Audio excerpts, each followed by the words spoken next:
Good morning. ഈ പുതിയ പ്രഭാതത്തിനായി ദൈവത്തെ സ്തുതിക്കുന്നു. ഈ രാവിലെ സമയം 2 ദിനവൃത്താന്തം 27-ാം അധ്യായം അതിൻ്റെ 6-ാം വാക്യം വായിക്കട്ടെ.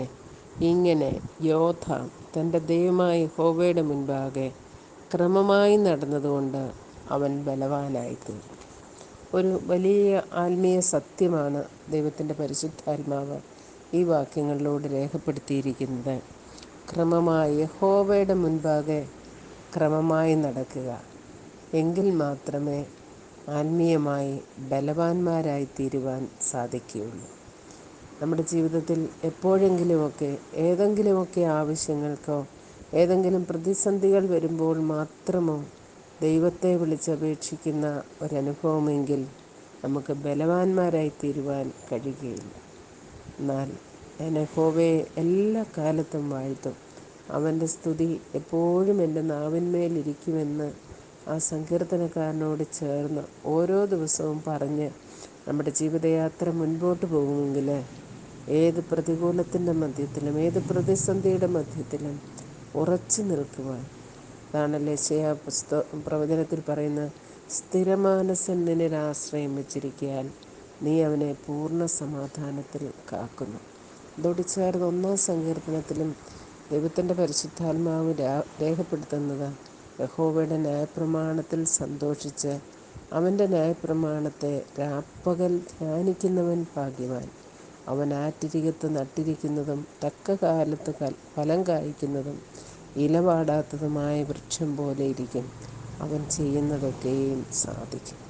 നാം ചെയ്യുന്ന കാര്യങ്ങൾ സാധിക്കണമെങ്കിൽ ഏത് സമയത്തും കർത്താവ് നോക്കുമ്പോൾ ഫലമുള്ളവരായി കാണണമെങ്കിൽ അതിന് യഹോവയുടെ ന്യായപ്രമാണത്തെ രാപ്പകൽ ധ്യാനിക്കണം, അതിനെ അനുസരിക്കണം, അതിൻ പ്രകാരം മുൻപോട്ട് പോകണം. അത് ദൈവം നമ്മിൽ നിന്നും ആഗ്രഹിക്കുന്നു. ഇത് തന്നെ ജ്ഞാനിയായ ശലോമോനും പറയുന്നുണ്ട്. ദിവസം പ്രതി എൻ്റെ പടിവാതിൽക്കൽ ജാഗരിച്ചും എൻ്റെ വാതിൽ കട്ടളയ്ക്കൽ കാത്തുകൊണ്ട് എൻ്റെ വാക്ക് കേട്ടനുസരിക്കുന്ന മനുഷ്യൻ ഭാഗ്യവാൻ. ഭാഗ്യാവസ്ഥ ജീവിതത്തിൽ പരിശുദ്ധാത്മാവ് വർണ്ണിച്ചിരിക്കുന്നത് ചില മെറ്റീരിയലിസ്റ്റിക്കായിട്ടുള്ള കാര്യങ്ങളുടെ ആ സമ്പാദനമോ അങ്ങനെയുള്ള ചില അഭിവൃദ്ധികളോ അല്ല. അതിനുപരിയായിട്ട് ദൈവികമായ സമാധാനം ഏത് സമയത്തും നമുക്ക് അനുഭവിക്കുവാൻ കഴിയുന്നതാണ് ഏറ്റവും വലിയ സമ്പാദ്യം. യെശയ്യാപ്രവചനത്തിൽ വീണ്ടും പറയുന്നുണ്ടല്ലോ, ഭയങ്കരന്മാരുടെ ചീറ്റിൽ മതിലിന് നേരെ ആഞ്ഞടിക്കുമ്പോൾ എളിയവന് ദുർഗവും ദരിദ്രന് കഷ്ടത്തിൽ കോട്ടയും കൊടുങ്കാറ്റിൽ ശരണവുമായി ഉഷ്ണത്തിൽ തണലുമായിരിക്കുന്ന ആ ദൈവകൃപ, അത് നമുക്ക് അനുഭവിക്കണമെങ്കിൽ നമ്മൾ സ്ഥിരതയോടുകൂടെ നമ്മുടെ ഓട്ടം ഓടണം.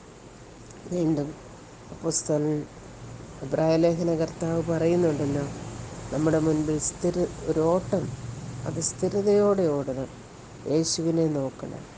യേശു ഓടിത്തീർത്ത ആ പാതകളെ ലക്ഷ്യമാക്കി നമ്മുടെ ജീവിതയാത്ര വചനപ്രകാരം മുൻപോട്ട് പോകുമ്പോൾ നമുക്ക് സ്ഥിരതയോടുകൂടി ലക്ഷ്യത്തിലേക്ക്, ആ ലാക്കിലേക്ക് ഓടുവാനുള്ള ദൈവകൃപ ദൈവത്തിൻ്റെ പരിശുദ്ധാത്മാവ് തരും.